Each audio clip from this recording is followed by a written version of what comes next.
Joseph de la Capelle, catholique et légitimiste. Je suis dans une zone industrielle en Bourgogne, c'est pas très joli. Donc toujours pareil, hein, pour soit un don, soit l'amitié, 06 25 85 92 37. Nous sommes le 22 septembre. C'est assez catastrophique. J'ai même regardé hier sur CNews, tout le monde se couche. Vladimir Poutine a dit ce qui était normal, c'est ce qu'il avait dit au début. Il a dit effectivement que s'il était attaqué sur son territoire, il avait de quoi répondre. C'est un peu normal et qu'il n'hésiterait pas à utiliser ce qui était normal pour défendre son territoire. Donc ne jamais réveiller l'ours russe, c'est un principe qui a toujours existé. Beaucoup en ont fait les frais, la bataille de Paris avec Napoléon, Hitler, Napoléon, la campagne de Russie, enfin bref. Donc les solutions sont assez simples. Il faut que les Ukrainiens déposent les armes, qu'il y ait un gouvernement neutre, donc ni pro-américain ni pro-russe, un département neutre sur l'Ukraine qui fasse, et puis que la Pologne et les États baltes sortent de l'OTAN.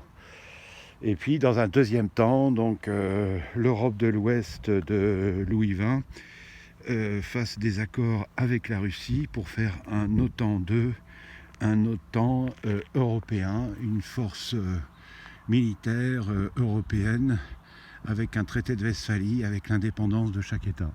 J'en avais déjà parlé et malheureusement j'ai eu raison. Donc il y a beaucoup de panique là-dedans, et puis les deux qui sont catastrophiques, c'est Ursula von der Leyen et puis Emmanuel Macron, qui obéissent à l'état profond américain et l'état profond mondial, on va dire.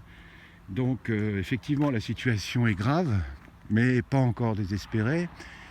Et donc il y a de bons instituts. Alors sur Paris, je ne sais pas. À Lyon, il y a Saint-Jean-de-Dieu et puis le Vinatier, c'est bien. Pour ce genre de cas, ils ont besoin de 8 ou 15 jours de traitement quand même, hein, les deux. Là, il y a un rapport de force qui n'est pas possible, c'est-à-dire qu'on s'attaque à la première puissance nucléaire mondiale. Donc il faut quand même faire attention, quoi. Quand on est dans une cour de récréation, si on est en petite maternelle, on s'attaque pas à un CM2, quoi. Je sais pas, c'est simplement du bon sens. Donc à nos chapelets, à la Sainte-Messe, sur Internet, il y a beaucoup de nanas là, un peu spirituelles qui disent que voilà, c'est le moment du changement, etc. Mais même des messages soi-disant de la Sainte Vierge, etc. Mais ce qui est important, c'est d'être bien catholique, de bien adhérer à la Sainte Foi catholique. Le chapelet, la Sainte Messe, la bonne messe le dimanche. Et puis là, on n'est pas aidé non plus, quoi. Sur Vienne et Grenoble, là, la bataille est encore très difficile. Il y a un nouvel évêque, mais a priori qui n'est pas forcément très bienveillant avec la tradition. Tout ça, c'est lié, hein. Donald Trump a été attaqué sur sa fiscalité, etc. Enfin, en ce moment, là, l'état profond est très actif. L'état profond ou l'enfer, hein, je ne sais pas exactement ce que c'est, mais c'est à peu près la même chose. Donc, à nos chapelets, à la bonne messe, et puis la prière intérieure.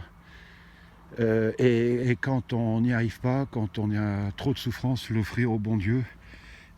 Pour la conversion, pour notre propre conversion et la conversion des pécheurs, ça s'appelle la croix, hein.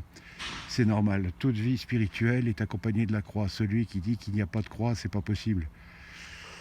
Donc voilà, ce 22 septembre 2022, 22 septembre 2022, voilà, c'est assez qu'il y a beaucoup de deux.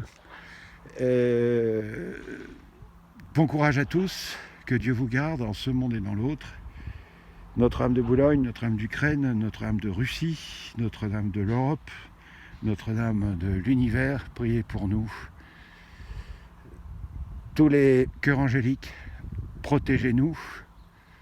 très sainte Trinité, nous vous prions, nous vous aimons et nous vous adorons. À très bientôt à tous. Que Dieu vous garde. Deus et Rex.